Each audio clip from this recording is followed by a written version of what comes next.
के लिए जो धन कमा रहा है, परिश्रम के द्वारा सर्वोपरि अधिकार उसका उस पर रहता है। मान के चलिए आप धन कमा रहे हो तो सबसे पहला अधिकार है आपका।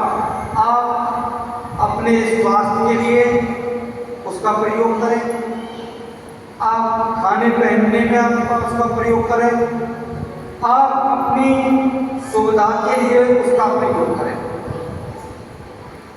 दूसरा धन का प्रयोग होता है परिवार के लिए। अच्छा, दुर्भाग्य हो गया कि हमने अपने लिए कुछ प्रयोग किया ही नहीं, गधे की तरह कमाया, गधे की तरह रहे। तो दूसरा प्रयोग होता है परिवार के लिए। परिवार में सबसे पहले पत्नी के साथ में डिब्बे जो जुड़े होते हैं, पुत्र है, पुत्री है, बच्चे हैं, उस परिवार को संरक्षण में उस धन को लगाइए। दुर्भाग्य होता है कि कई लोग परिवार के लिए भी खर्च नहीं करते, उनको भी दुखी करते हैं।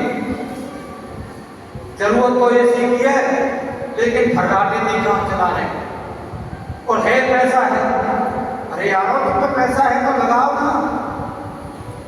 दुर्भाग्यवश उसमें भी उन्होंने प्रयोग नहीं किया। तीसरा अधिकार किसका हो जाता है? बहन बेटी, नातेदार, रिश्तेदार, अड़ोसी, पड़ोसी और धर्म। तीसरे में ये सब जुड़ जाते हैं।